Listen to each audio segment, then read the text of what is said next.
It was my daughter Sarah's 45th birthday, and I had arrived at her house early with the cake I'd ordered specially from her favorite bakery. It cost $200, but for my only child, nothing was too expensive.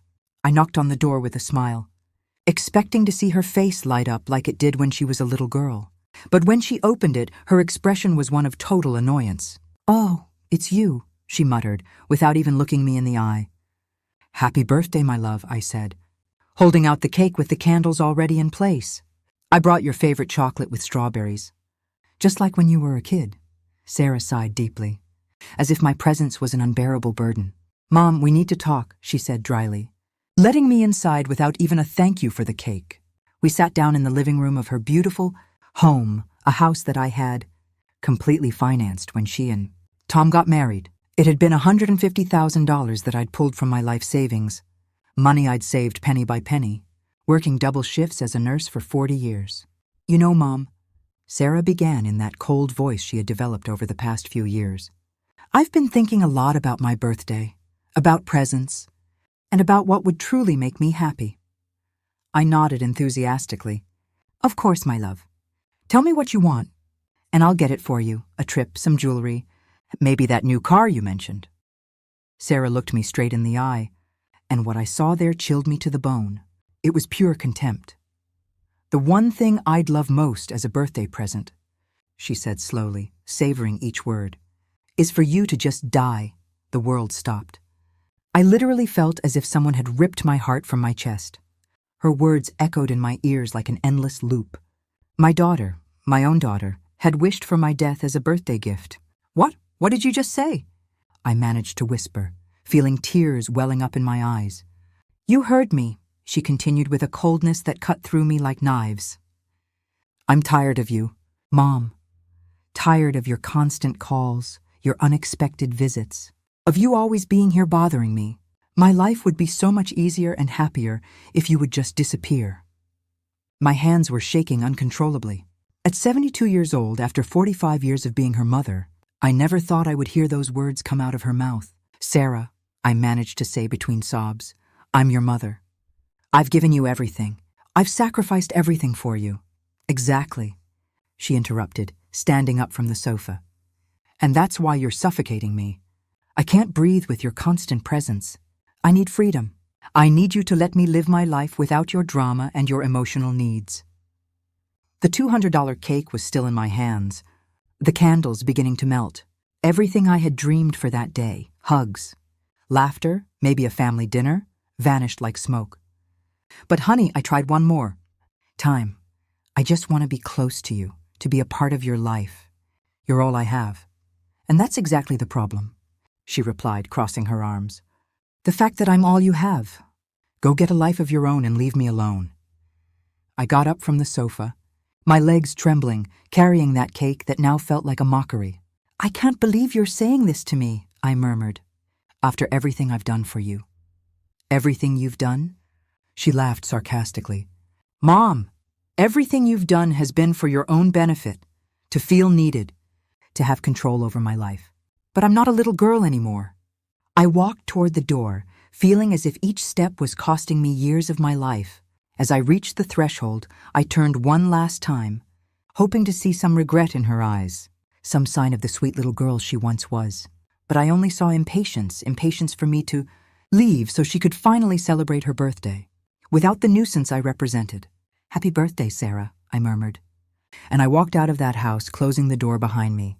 I didn't know at that moment that it would be the last time I would ever enter that house as the mother who had sacrificed everything. Because what my daughter didn't know was that she had just awakened something in me that had been dormant for decades, a fierce determination to reclaim my life. I arrived at my small apartment with trembling legs and a broken heart.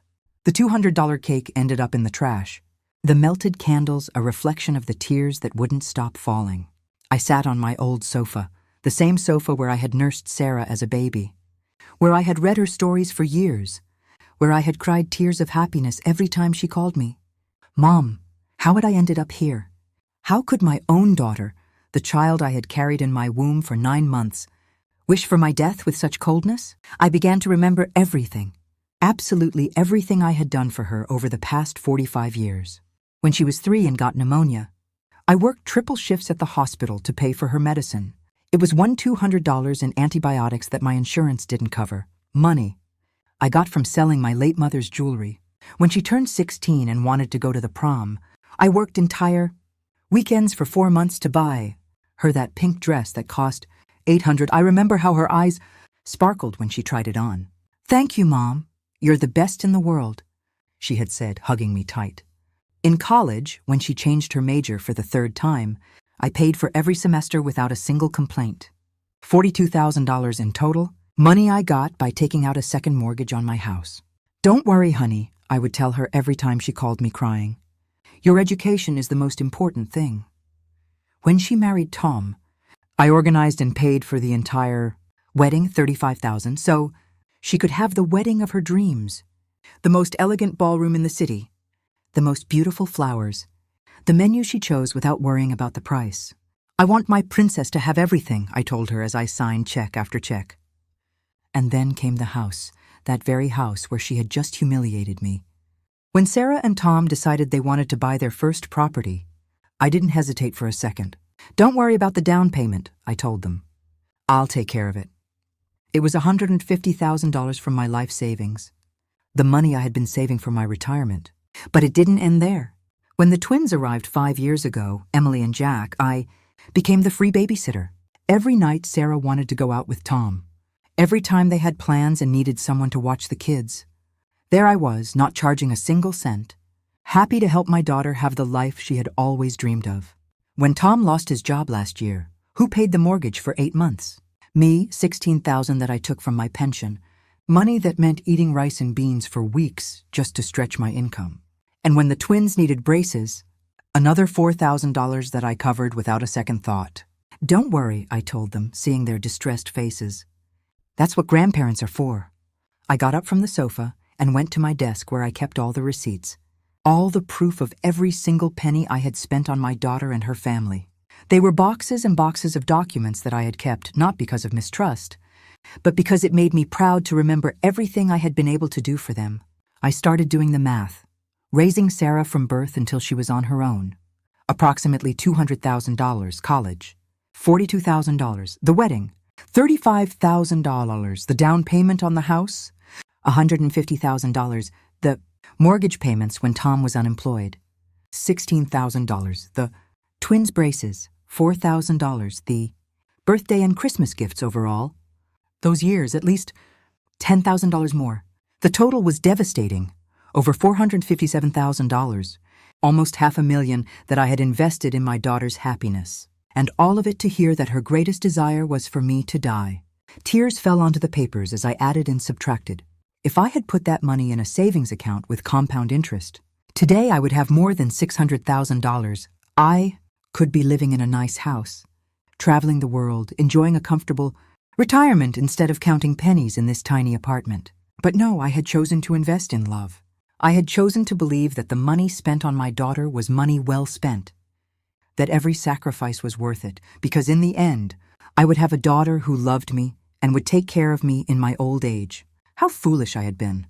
I picked up the phone and dialed Sarah's number. I needed to hear her voice one more time. I needed to confirm that she had really said those terrible words. "What do you want now, Mom?" She answered with annoyance after the 5th ring. "Sarah, I need to know if you really meant what you said to me today," I asked in a trembling voice. "Of course I meant it," she replied without a hint of remorse. "Mom, it's time for you to understand that I need space. Your obsession with me isn't healthy." "Obsession?" I repeated, incredulous. "You call a mother's love obsession?" "Yes, exactly that. And I hope that after today you finally get the message. I need you to respect my boundaries and let me live my life." I hung up the phone without saying goodbye. There was no misunderstanding. My daughter truly believed that my love was a burden, that my presence in her life was a problem she needed to solve. That night I couldn't sleep. I lay awake staring at the ceiling, remembering every beautiful moment we had shared, every hug, every "I love you, Mom" that had come from her lips. Had it all been a lie? Or had I simply raised a daughter who had become so selfish that she couldn't see beyond her own needs? At 3 in the morning, something changed inside of me. The sadness began to transform into something different, into anger, into indignation, into the clear understanding that I had been used, manipulated and discarded like a used tissue. My daughter wanted me to die.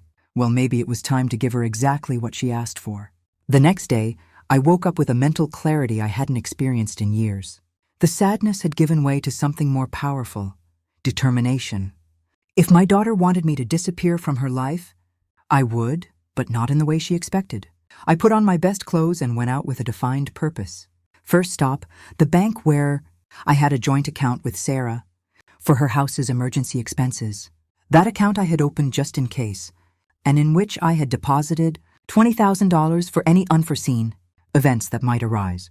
"Good morning, Mrs. Thompson," greeted the manager, Mr. Rodriguez, who had known me for years. "How can I help you today?" "I want to close joint account number 45872891, I said with a smile that he interpreted as kindness, but which was in reality pure vengeance. "Are you sure? That account has a considerable balance of $20,000, he warned, checking his computer screen. "Completely sure. I want to transfer all of that money to my personal account," I replied, signing the papers with a steady hand. Seeing those $20,000. Next stop, the mortgage loan office. During the past year, when Tom was unemployed, I had co-signed their mortgage. That meant that if they couldn't pay, the responsibility fell on me. But it also meant that I had rights to that property. "Mrs. Thompson," the loan officer, Ms. Patel, greeted me. "What brings you here?" "I want to review the mortgage contract where I appear as a co-signer," I explained. "I need to understand exactly what my rights and obligations are." While she looked for the documents, I remembered the day I signed those papers. Sarah had cried with emotion. "Thank you, Mom. I don't know what we'd do without you. You're our savior," she had said, hugging me tight. Tom had also thanked me, promising they would never have late payments. "Here are the documents," Ms. Patel said, placing a thick folder in front of me. "As a co-signer, you are responsible for the payments if the primary holders cannot make them. But you also have the right to reclaim the property if you believe the debtors won't be able to fulfill their obligations." "Exactly," I confirmed, examining the papers carefully. "Is there a problem with the payments?" she asked with professional concern. "I'm evaluating the situation," I replied, putting a copy of all the documents in my bag. "What would I have to do if I decided to exercise my rights as co-signer?" "You would have to demonstrate that there's a risk of default or that there have already been significant delays. In your case, I see that you covered 8 months of payments last year, which is already sufficient. Evidence that the primary holders lack financial stability." Perfect. Tom had lost his job again last week, information that Sarah had given me without thinking about the implications. She thought she was asking for help indirectly, but what she was really giving me were the weapons for my revenge. I left that office with a smile. My dear daughter had no idea of the storm that was brewing. Third stop, my personal lawyer, Mr. Harold Jenkins, a 70-year-old man who had been a friend of my late husband's. He knew my entire family situation and had witnessed my sacrifices for Sarah for decades. "Evelyn," he greeted me warmly. "What brings you to my office?" "It's not common to see you here, Harold. I need your help with something very important," I told him, sitting in front of his desk. "I want to completely change my will." His eyebrows shot up in surprise. "Has something happened with Sarah?" I told him everything, every hurtful word, every moment of contempt, the coldness with which she had wished for my death on her own birthday. Harold listened in silence, his expression becoming more serious with each detail. "Evelyn, I'm so sorry for what you're going through. I never thought Sarah was capable of something like that after everything you've done for her." "Me neither," I sighed. "But I've made my decision. I want to change my will and leave everything to a charitable organization. I also want to set up a trust fund for my grandchildren. But Sarah can't have access to that money until they turn 25. "That can be done," Harold nodded, taking notes.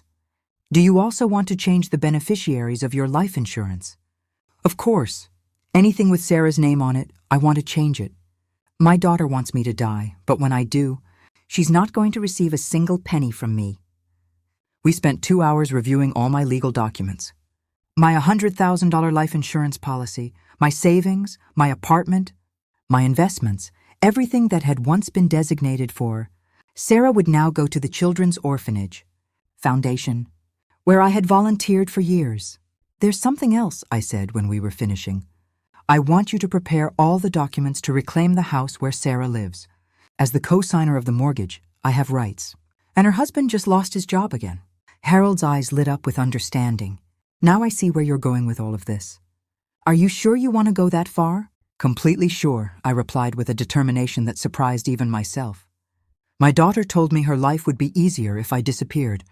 Well, I'm going to disappear. But first I'm going to make sure she understands exactly what it means to live without me and without everything I've done for her." When I left Harold's office, it was already dark. I walked through the streets of my neighborhood feeling renewed, as if I had woken up from a very long dream. For 45 years, I had lived for Sarah. I had sacrificed my own dreams and desires to give her everything she wanted, but no more. I got back to my apartment and poured myself a glass of wine, something I hadn't done in years. Toasting to myself was something completely new, but it felt incredibly liberating. I took out my phone and dialed a number I had saved months ago but had never dared to use. It was for a travel agency, specializing in retirees that offered packages for living abroad. "Good evening." "This is Evelyn Thompson," I said when they answered. "I saw your promotion about living in Switzerland. Could you send me complete information?" "Of course. Mrs. Thompson, Switzerland is a very popular destination among our clients. We have several programs from temporary stays to permanent residency. What kind of information do you need?" "Everything," I replied without hesitation. "I want to know everything about how a 72-year-old person can start a new life in Switzerland." After hanging up, I stood at the window, looking out at the city where I had lived my entire life. Soon all of this would be just a memory. My daughter had asked for my disappearance as a birthday gift, and I was going to grant it to her in the most spectacular way possible. What Sarah didn't know was that her wish was about to become her worst nightmare. The days that followed Rebecca's birthday felt like walking through fog, thick, suffocating, endless. Every morning I woke up expecting the pain to have softened. But it hadn't. It had only sharpened. Like a blade left out in the cold, I carried that $200 cake to the trash bin like I was carrying my own broken heart. The strawberries on top looked obscene now, too bright, too sweet for the bitterness that had settled in my chest. I didn't cry in front of anyone. Not the neighbors who waved from their porches. Not the cashier at the corner store who asked if I was okay when my hands shook while paying for milk. I saved my tears for the dark, for the hours between 2 and 4 a.m. when the world was quiet enough to hear every crack in my soul. But something else was growing in that silence. Not just grief, not just anger, something colder, something deliberate. I started making lists. First list, every dollar I'd ever given Sarah. Second list, every promise she'd broken. Third list, every time I'd said yes when I should have said no. The numbers on the first list were staggering. When you write them down one by one, they stop being abstract. They become real. They become years of double shifts, skipped vacations, canceled doctor appointments, meals of plain rice so she could have piano lessons, braces, prom dresses, college tuition, wedding flowers, house down payment, mortgage bailouts, Christmas presents, summer camps, orthodontist bills, emergency flights when the twins had ear infections, $500,000, not counting the interest that money could have earned if I'd kept it for myself, not counting the retirement I never had, not counting the dreams I buried so hers could live. I sat at my kitchen table at 3:17 a.m. with a single lamp on, surrounded by receipts yellowed with age, and I finally asked myself the question I'd been avoiding for decades. Why did I think love had to cost everything? The answer came quietly, like a door creaking open in an empty house. Step 1, empty the joint emergency account at the bank. $20,000 back into my name. Step 2, notify the mortgage company. I was exercising my rights as co-signer due to repeated delinquency risk. Step 3, change every beneficiary designation. Step 4, prepare the letter. The letter, that was the hardest part. I wrote it over 3 nights, each version more honest than the last, each version less angry, more final. In the end, it was 23 pages. Not a rant, not a guilt trip, a ledger, a mirror, every sacrifice, every dollar, every canceled plan, every hospital visit I made alone, every time I said I'm fine when I wasn't, And at the very end, one simple sentence. You asked for my absence as a birthday gift. Consider it granted. I printed 3 copies, one for Harold's files, one for Margaret to deliver, one for me to read whenever doubt tried to creep back in. The next week passed in a strange, quiet blur. I packed slowly. Only what mattered. Photographs of my parents, my nursing pin, my wedding ring. I still wore it, even after 32 years alone. A small wooden box containing every card the twins ever made me. I left everything else. The furniture, the dishes. The curtains, Sarah once said, were so old lady. Let her have them. Or let the new owners have them. I didn't care. I canceled utilities, forwarded mail to a P.O. box, told the building manager I was moving to assisted living out of state. A small lie, harmless. On the final night in my apartment, I sat on the floor in the empty living room and looked at the spot where Sarah used to sit on the carpet when she was small, playing with blocks while I folded laundry. I didn't cry. I simply said goodbye to the version of me who believed a mother's job was to disappear into her children's lives. At 5:47 a.m. the next Tuesday, Margaret drove me to the airport. She didn't speak much, just held my hand at the curb. When I leaned in to hug her, she whispered against my hair, "You are not abandoning them, Ev. You are reclaiming yourself. That's different. That's holy." I boarded the plane to Zurich with one carry-on, one heart still bruised but beating on its own, and one certainty. I was never coming back the same way. Not to that house, not to that daughter, not to that life.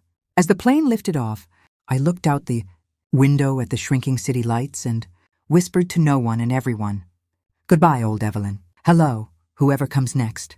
The cabin lights dimmed. I closed my eyes.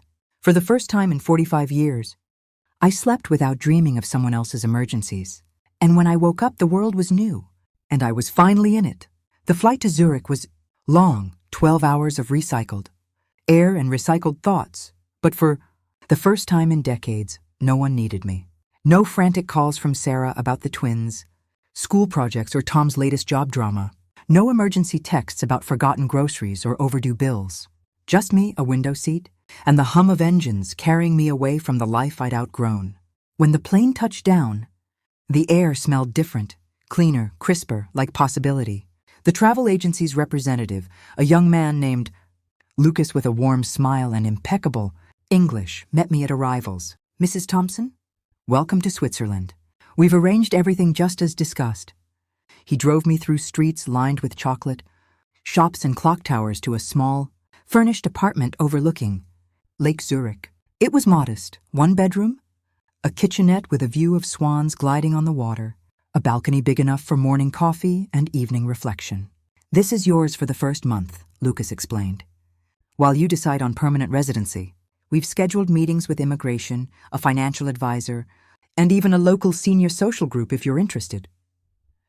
I thanked him and closed the door behind me. Then I stood in the silence and breathed deeply, freely. That first night I didn't unpack. I walked to the lake instead. The water lapped gently against the shore as the sun set behind snow-capped mountains. Couples strolled hand in hand. Families picnicked. An old man fed breadcrumbs to ducks.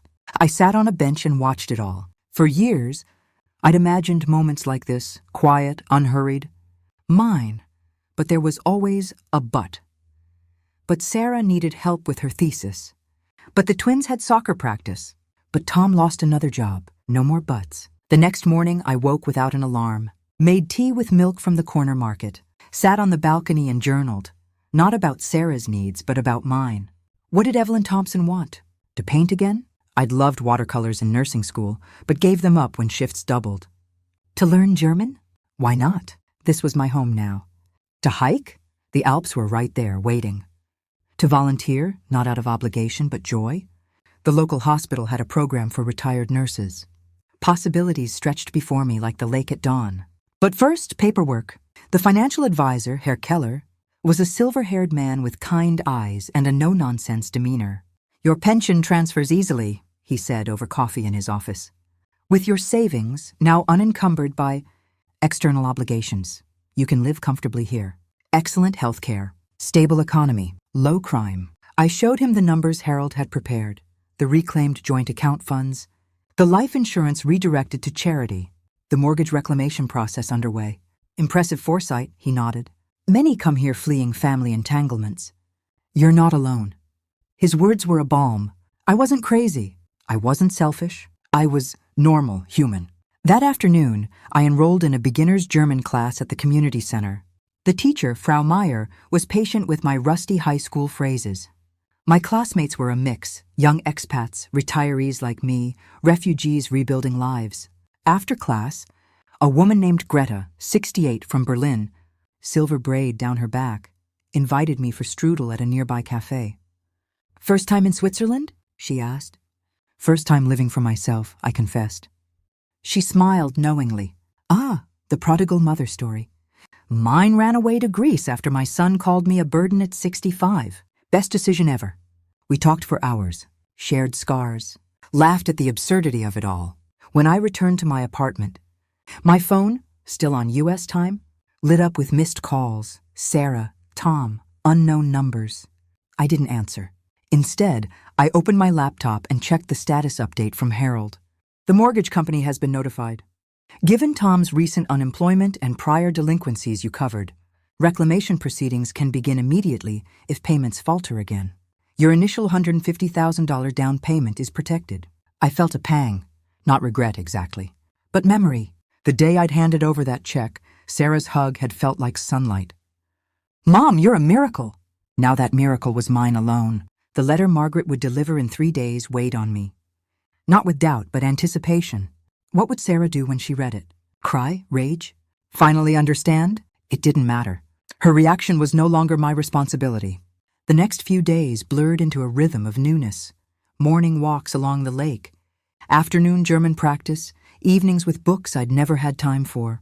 I bought myself flowers, fresh tulips for the table, because I could. I ate fondue alone at a restaurant, overlooking the city, and savored every bite without calculating how much it cost in Sarah dollars. I slept through the night. No 3 a.m. worries. No subconscious readiness for the next crisis.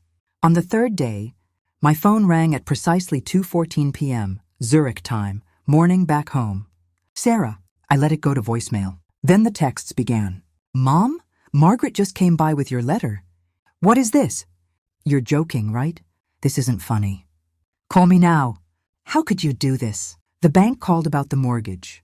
What reclamation? The kids are asking for you. Emily cried all night. Guilt flickered briefly, like an old habit trying to resurface. But I remembered her words. I wish you'd just die. And it faded. I texted back once. You got your birthday wish. Goodbye, Sarah. Then I turned off my phone and walked to the community center for painting class. The instructor handed me brushes and watercolors. Paint what brings you peace, she said. I painted the lake, the mountains, myself, small but standing tall on the shore, free. As the sun dipped low that evening, casting gold across the water, I whispered to the wind, this is just the beginning. And for the first time in 72 years, I believed it. The weeks in Zurich began to fold into one another like pages in a new chapter, slow, deliberate, and entirely mine. I walked every morning along the Limmat River, watching the water carry fallen leaves toward the lake. The city woke gently, bakers sliding trays of fresh Zopf into ovens, trams clanging softly, children in bright coats rushing to school. No one knew my name. No one expected anything from me. It was the most exquisite anonymity I had ever tasted. German classes became my anchor. Frau Meyer corrected my pronunciation with gentle patience, and the group slowly became familiar faces. Greta from Berlin, Paolo the Italian architect who'd retired early, young Aisha studying international law. After lessons, we often lingered over coffee at the corner cafe, trading stories in broken sentences and laughter that needed no translation. Greta told me about her son who still called every month, not out of love, but to ask if she could help. With the rent this once. Paolo spoke of the daughter who hadn't spoken to him since he stopped paying for her third master's degree. We didn't judge. We simply nodded. We understood the particular grief of being loved only for what you provide. One Tuesday after class, Greta took my arm. Come, today we do something important. She led me to a small art supply store tucked behind Bahnhofstrasse. Inside smelled of linseed oil and fresh paper. She pushed a basket into my hands. Fill it, whatever you want. No budget, no guilt. I hesitated. She raised one silver eyebrow. Evelyn, You spent 40 years buying for everyone else. Today you buy for the woman who is still alive inside you. I bought watercolors, soft brushes, a thick block of cold-pressed paper, a portable easel, a small tin box for carrying supplies on walks. When the total came, over 300 francs, I didn't flinch. I paid with the card that now answered only to me. That afternoon I sat up on the balcony. The lake shimmered silver blue. The mountains stood silent and eternal. I dipped the brush and let color spill without plan or apology. The first painting was clumsy, too much water, edges bleeding, but it was mine. Completely mine. That night my phone vibrated once on the nightstand. I'd kept it powered on only for emergencies, mostly Harold's updates. The screen showed a voicemail from an unknown number. Free. As the sun dipped low that evening, casting gold across the water, I whispered to the wind, "This is just the beginning." And for the first time in 72 years, I believed it. The weeks in Zurich began to fold into one another like pages in a new chapter. Slow, deliberate, and entirely mine. I walked every morning along the Limit River, watching the water carry fallen leaves toward the lake. The city woke gently, bakers sliding trays of fresh zopf into ovens, trams clanging softly, children in bright coats rushing to school. No one knew my name. No one expected anything from me. It was the most exquisite anonymity I had ever tasted. German classes became my anchor. Frau Meyer corrected my pronunciation with gentle patience. And the group slowly became familiar faces. Greta from Berlin, Paolo the Italian architect who'd retired early, young Aisha studying international law. After lessons, we often lingered over coffee at the corner cafe, trading stories in broken sentences and laughter that needed no translation. Greta told me about her son, who still called every month, not out of love, but to ask if she could help with the rent this once. Paolo spoke of the daughter who hadn't spoken to him since he stopped paying for her third master's degree. We didn't judge. We simply nodded. We understood the particular grief of being loved only for what you provide. One Tuesday after class, Greta took my arm. "Come, today we do something important." She led me to a small art supply store tucked behind Bahnhofstrasse. Inside smelled of linseed oil and fresh paper. She pushed a basket into my hands. "Fill it, whatever you want. No budget, no guilt." I hesitated. She raised one silver eyebrow. "Evelyn, you spent 40 years buying for everyone else. Today you buy for the woman who is still alive inside you." I bought watercolors, soft brushes, a thick block of cold-pressed paper, a portable easel, a small tin box for carrying supplies on walks. When the total came, over 300 francs, I didn't flinch. I paid with the card that now answered only to me. That afternoon I sat up on the balcony. The lake shimmered silver blue. The mountains stood silent and eternal. I dipped the brush and let color spill without plan or apology. The first painting was clumsy, too much water, edges bleeding, but it was mine. Completely mine. That night my phone vibrated once on the nightstand. I'd kept it powered on only for emergencies, mostly Harold's updates. The screen showed a voicemail from an unknown number. I played it on speaker. Sarah's voice, hoarse, shaky. "Mom, I got the letter. I read every page, twice. I didn't realize. I knew you helped a lot, but seeing it all written down, the dates, the amounts, the times you were alone in the hospital while I was... God, Mom, I'm so sorry. I was angry. I was scared. Tom lost his job again and I lashed out. Please call me. The kids keep asking why Grandma doesn't come anymore. Emily drew a picture of you and her at the park. She keeps it under her pillow. Please, Mom, I'll do anything. Just come back." Silence stretched across the ocean. I didn't cry. I didn't feel the old pull to rush in and fix everything. Instead, I felt quiet. I saved the message, not to listen again, but as evidence of how quickly remorse appears when the safety net is gone. The next morning, Harold called. "Evelyn, the mortgage company has issued formal notice. They're 6 weeks behind again. Reclamation process is moving forward. If they can't cure the default in 30 days, the house will go into foreclosure proceedings. You're entitled to recover. Your full down payment plus accrued. Interest estimated at $187,000. I exhaled slowly. And the apartment sale? Closing next week. Net proceeds after fees, $94,000. It'll be wired to your Swiss account by Friday. Nearly $300,000 returning to me. Money I had once believed was gone forever, spent on love that turned out to be conditional. I thanked Harold, ended the call, and stepped onto the balcony. The sun was rising over the lake, turning everything gold. I opened my watercolor tin. This time I painted the house, the one Sarah lived in. Not with anger, not with nostalgia, just fact, red brick, white trim, the maple tree in front I'd planted when she was 7. Then I painted a line through it. Not violent, clean, final. Underneath, in small, careful letters, this was a home I built. Now I build one for myself. Later that week, I joined a weekly walking group for seniors, mostly Swiss locals, a few expats. We hiked gentle trails above the city, through pine forests, past alpine meadows still dotted with late summer wildflowers. One woman, Ingrid, 69, widowed, walked beside me. "You have the look," she said after a while. "What look?" "The one that says you've recently escaped something heavy." I laughed softly. "Is it that obvious?" "Only to those who've done it too."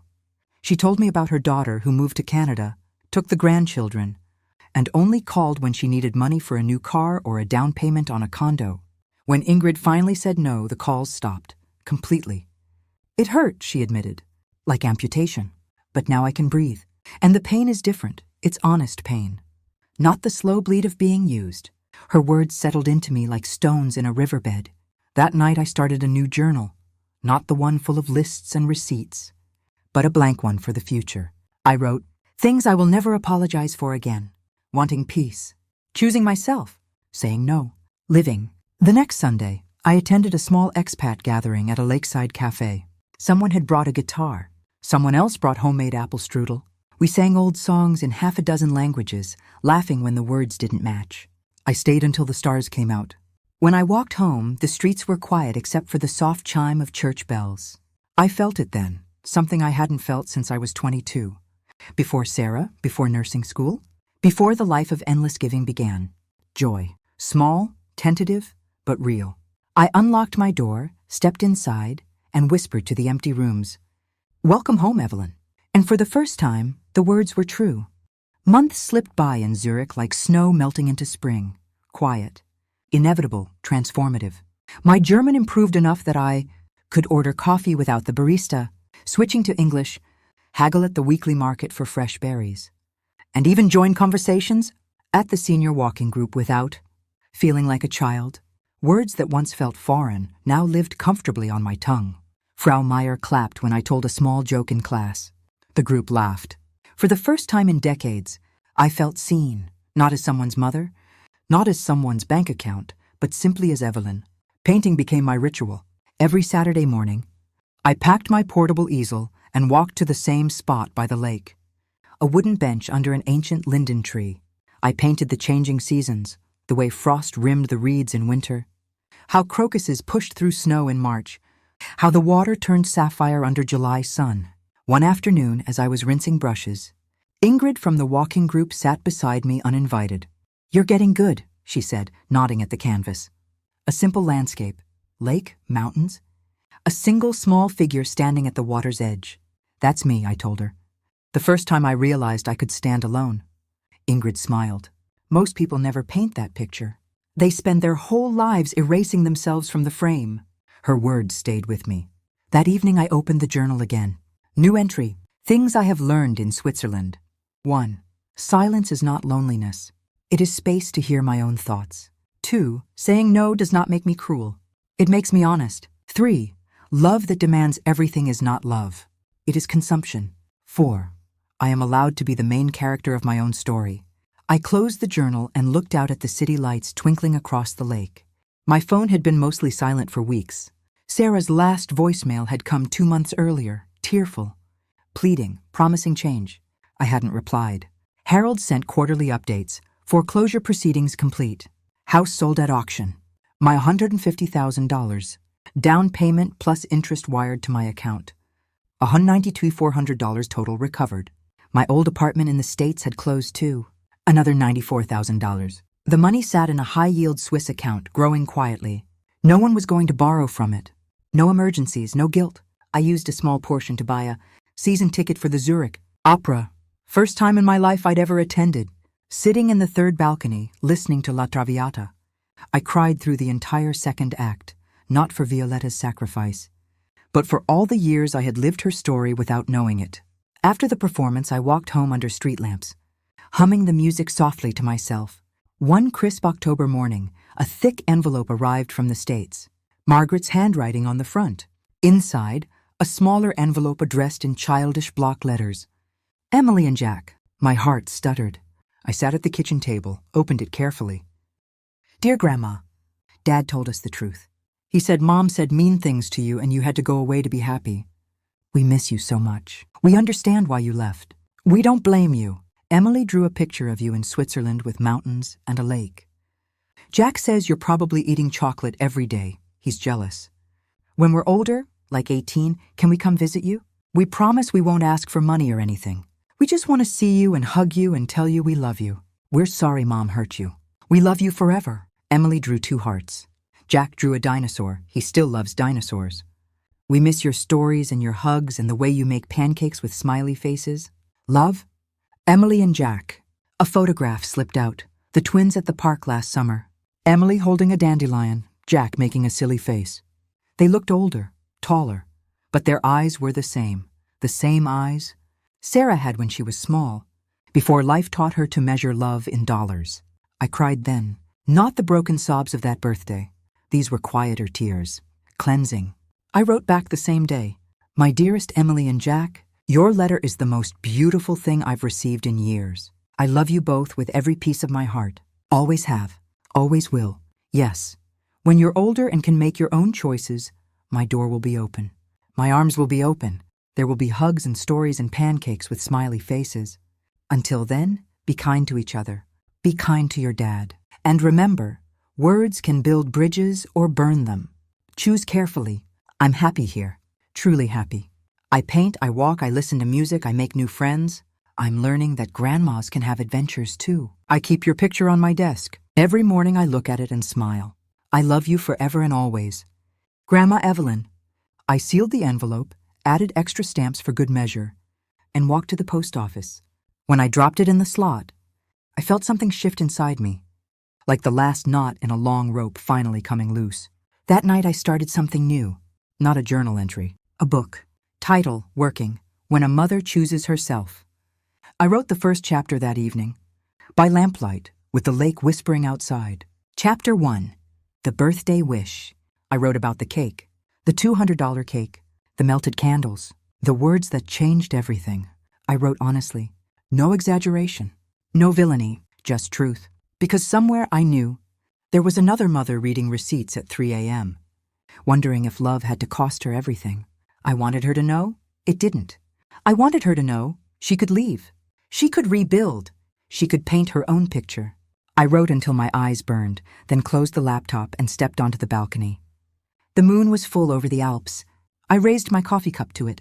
To new chapters, I whispered. And for the first time, the toast felt like a promise instead of a prayer. The winter of my first year in Switzerland arrived softly, blanketing Zurich in snow that muffled the city like a gentle hush. I bought my first real winter, coated deep navy wool one with a soft cashmere, lining, and learned to walk on salted sidewalks without slipping. Each morning I made hot chocolate real Swiss, thick and bittersweet, and watched the lake freeze at the edges, turning silver into glass. Painting moved indoors. I set up an easel by the living room window, where I could watch snowflakes drift past while I worked. The canvases grew bolder, not just landscapes anymore, but portraits of feeling. A storm cloud over the Alps, a single candle burning in darkness, a woman's hands, mine holding nothing but open air. One evening in late January, my phone rang, an American number I didn't recognize. I almost let it go to voicemail, but something made me answer. Mrs. Thompson, this is Sarah Williams from Family Services in your hometown. I'm calling about a welfare check request filed by your daughter, Rebecca. Sorry, Sarah Johnson. My stomach tightened, but only slightly. The old panic didn't rise. She alleges you may be suffering from cognitive decline, that you left suddenly, made unusual financial decisions, and are possibly living in unsafe conditions abroad. She's requesting we verify your well-being through official channels. I let out a small, dry laugh. Ms. Williams, I am sitting in a warm apartment overlooking Lake Zurich, drinking tea, fully lucid, and happier than I've been in decades. My financial decisions were deliberate, documented, and legal. I have a lawyer who can provide every record. I'm happy to undergo any evaluation you require through the U.S. consulate here. There was a pause. You sound very clear. I am. After a few more questions, date, address, recent activities, she thanked me and promised to close the loop quickly. 2 days later, Harold called with an update. The consulate doctor examined you last week. Report is in, no signs of dementia. Excellent cognitive function.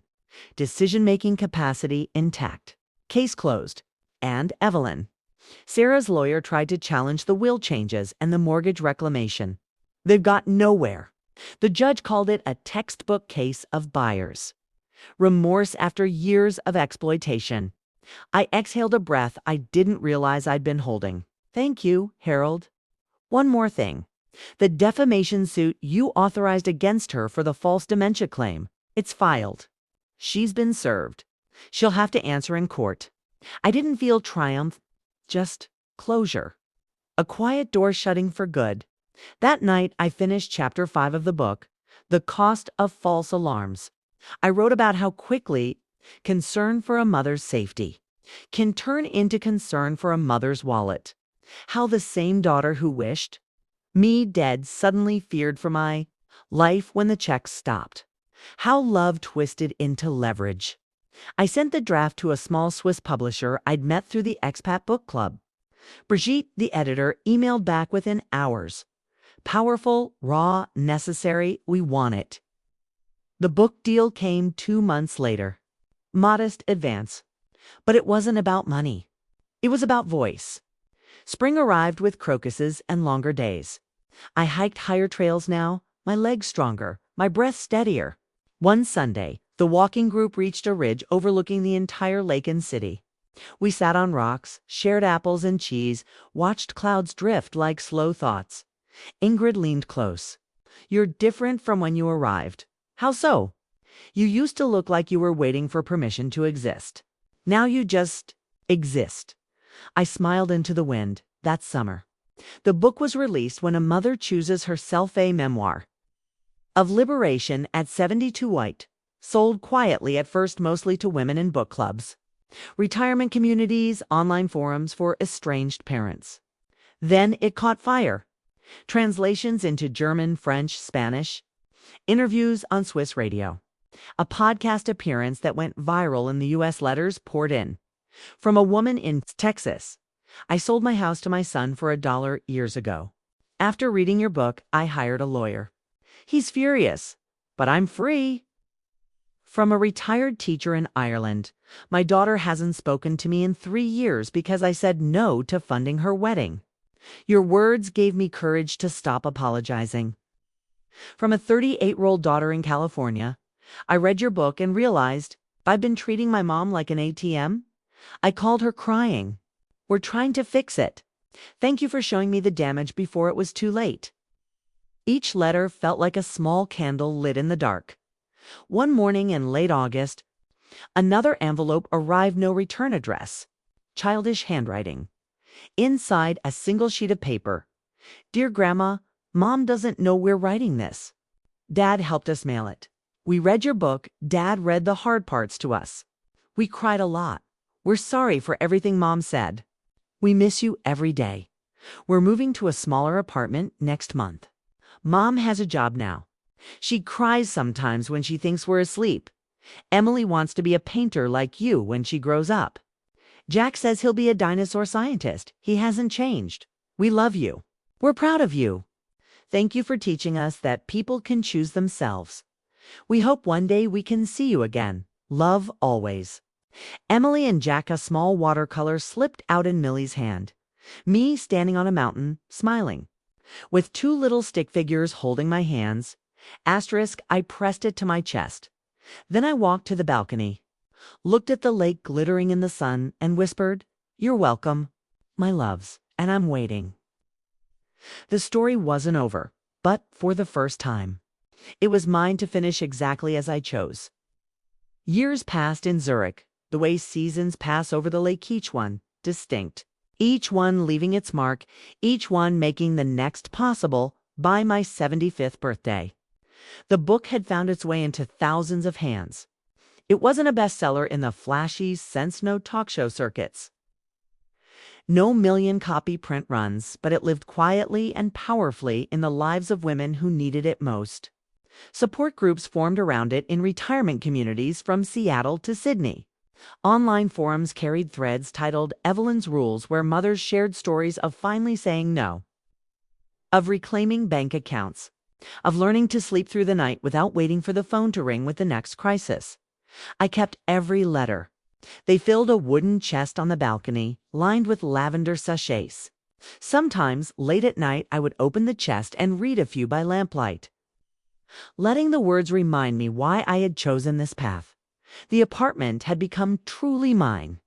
I painted the walls a soft dove gray, hung my own watercolors, dozens of them now, along every hallway. A small shelf held books in 4 languages. The kitchen always smelled faintly of chamomile and fresh bread. On the balcony, I kept a row of potted herbs and a single rose bush that bloomed defiantly even in winter. One crisp autumn afternoon in my 3rd year, I received a registered letter from the States. Harold's office stamp in the corner. Inside, final settlement documents. The house Sarah and Tom had lived in had been sold at auction 6 months earlier.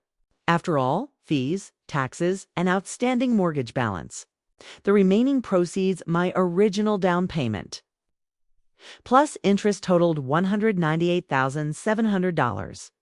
A second check arrived separately, life insurance dividends. I'd redirected away from Sarah years ago, now matured and released to me. Another $47,000.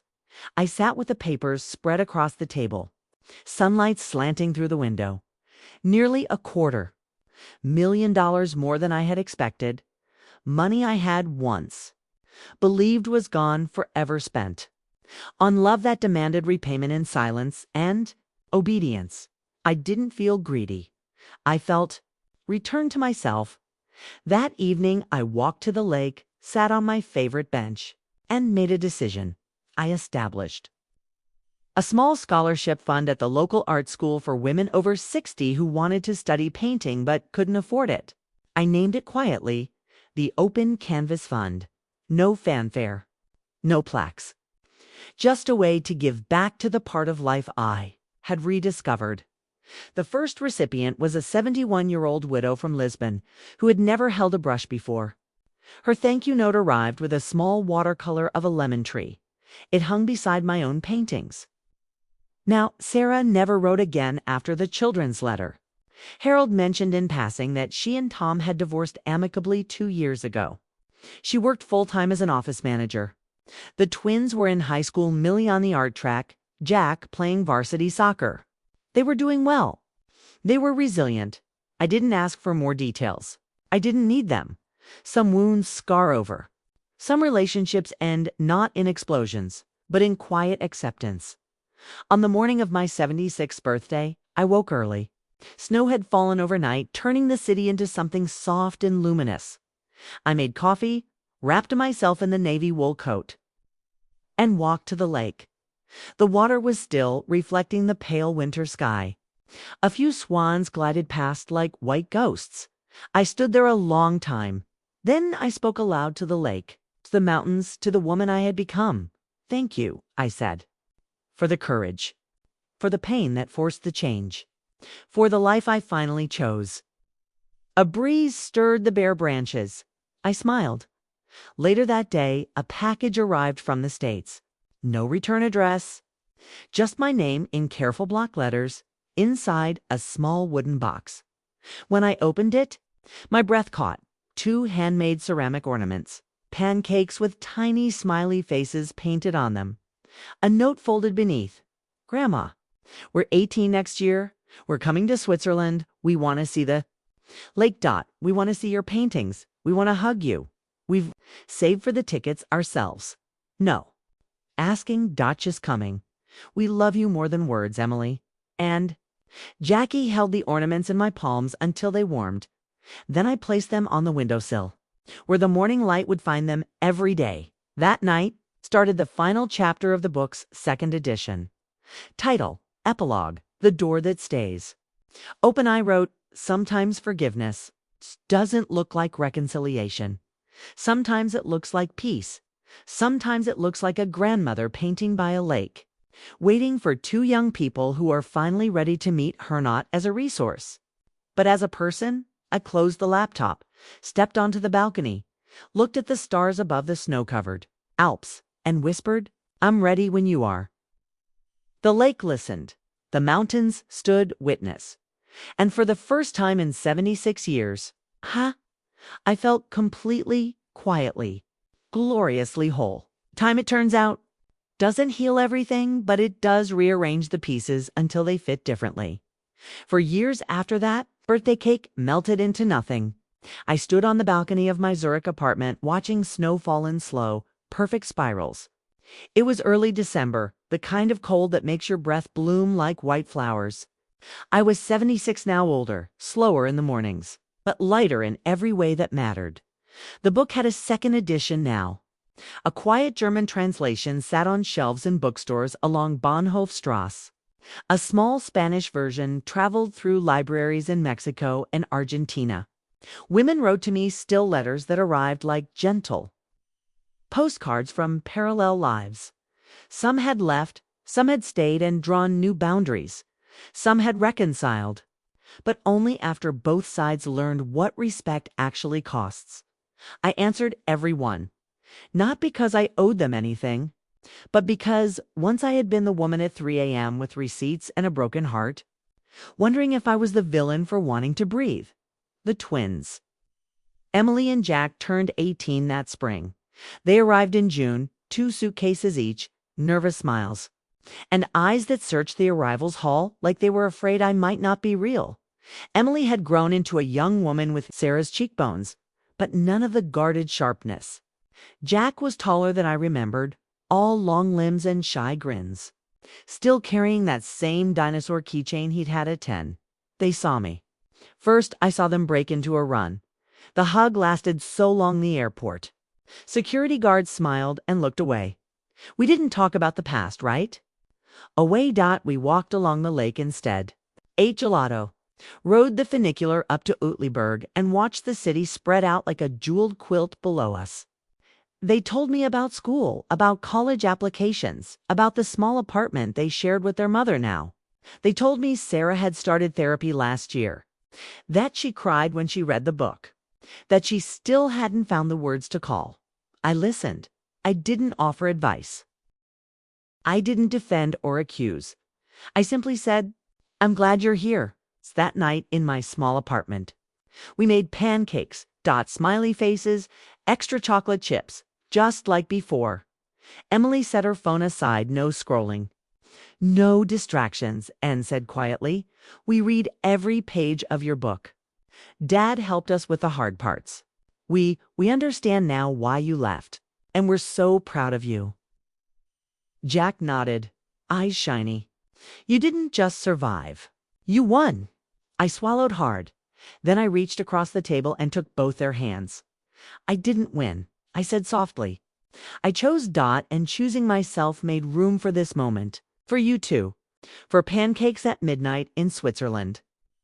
They stayed 10 days. We painted together on the balcony. Emily's brushstrokes were bold. Fearless. Jack mostly made abstract blobs and called them modern dinosaur landscapes. We hiked, we laughed, we cried a little. We said goodbye at the airport with promises to return, to video call, to keep the door open not out of guilt, but out of love that no longer demanded sacrifice. After they left, the apartment felt bigger, not emptier, just spacious. I sat on the balcony that evening with a cup of chamomile and watched the sun sink behind the mountains. Turning the snow pink, my phone buzzed once. A text from Emily. "Thank you for waiting. We love you more than we." Switzerland is pretty, and that's saying something. I smiled. Texted back, "I love you. More than all the pancakes in the world. Come back anytime. The door is always open." Then I turned the phone face down, picked up my brush, and started a new canvas. This one wasn't a landscape. It wasn't a portrait of pain or freedom. It was 3 figures small, hand standing on the shore of a glittering lake, with mountains behind them and sky wide open above. No one was carrying anyone else. No one was being carried. They were simply together. I signed the corner Evelyn Thompson, Zurich, Winter 2026. Then I stepped back, looked at the painting, and whispered to the quiet room, and that is enough. The lake listened. The mountains stood witness, and somewhere inside me, the woman who once carried a $200 cake and a broken heart finally laid it all down, not in defeat, but in peace. The story wasn't over. It never really is, but it was mine now. Completely and beautifully. Mine. 5 years had passed since that birthday cake became a memory soaked in tears. And Zurich had become more than a refuge. It had become home in the deepest sense of the word. I was 77 now. The mornings took a little longer to unfold. My knees complained on the stairs. My hands sometimes trembled when I held the brush too long. But the light in my eyes, that had never been brighter. The apartment had changed too. A second small bedroom now held a futon and 2 shelves of books the twins had left behind on their last visit. Emily's watercolors hung beside mine on the wall, bold strokes of color that made the room feel alive. Jack's dinosaur landscape, still abstract, still perfect, had its own frame. Above the sofa, they came twice a year now. Summer for the lake and long hikes, winter for Christmas. Markets and hot chocolate by the window. No demands, no emergencies. Just presents. Sarah never came. We never spoke directly, but through the children. I learned fragments. She had found steady work at a nonprofit helping single mothers. She volunteered at the local food bank. She had started painting 2 small canvases she kept in her bedroom. Never shown to anyone. Emily once told me, quietly. She says your book is on her nightstand. She reads it when she can't sleep. She cries sometimes. But she says she's proud of you. She just doesn't know how to say it to your face yet. I nodded. I didn't need the words. I had already forgiven the silence. One spring morning in 2029, a courier knocked. A flat package, carefully wrapped, postmarked from the States. I opened it slowly. Inside, a single canvas, not large, not showy. A simple still life, a chocolate cake with strawberries, 1 candle half melted. A small card beside it that read, "I'm sorry, no signature." But I knew the handwriting on the card, Sarah's careful cursive. The same one she'd used on birthday cards when she was little. I carried the painting to the balcony, set it on the easel, studied it for a long time. The brushwork was hesitant, amateur. Honest tears came, then quiet, slow, cleansing. Not for what had been lost, but for what had finally been acknowledged. I didn't hang the painting. I placed it on the small table by the window, where the light would touch it every morning. That afternoon, I started a new piece, not a reply in. Anger, not a forgiveness in words. A quiet continuation. I painted the same cake butthole again. Candles, unlit, strawberries bright. Beside it, 2 empty chairs, 1 waiting, 1 open. I titled it simply, Still Time. When Emily and Jack arrived that summer, they saw it first thing. Emily touched the frame gently. Mom painted the first one, didn't she? I nodded. Jack looked at the second painting. The chairs. They're for us. All of us. Yes, I said.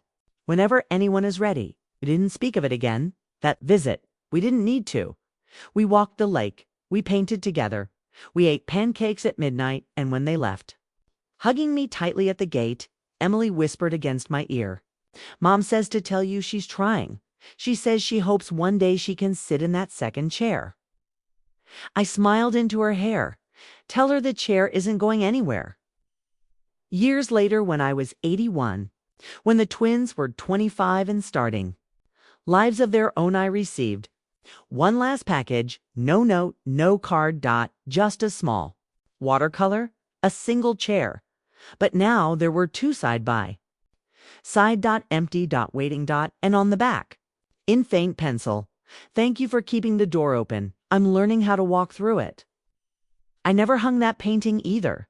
I placed it beside the others, a quiet triptych of apology, patience, and possibility. That evening I sat on the balcony with chamomile tea, watching the sun set over the Alps for what felt like the 1,000th time. The lake shimmered gold. The mountains stood silent and eternal. I raised my cup to the sky. Time. I whispered, 2 second chances to the long, hard, beautiful work of becoming whole. The wind carried my words across the water, and somewhere in another life, another woman heard them too, not with ears, but with heart. Because some stories don't end with forgiveness. Some stories simply continue. With room for everyone when they're finally ready. And that, my dears, is the most cinematic ending of all. The end. Or perhaps only the beginning.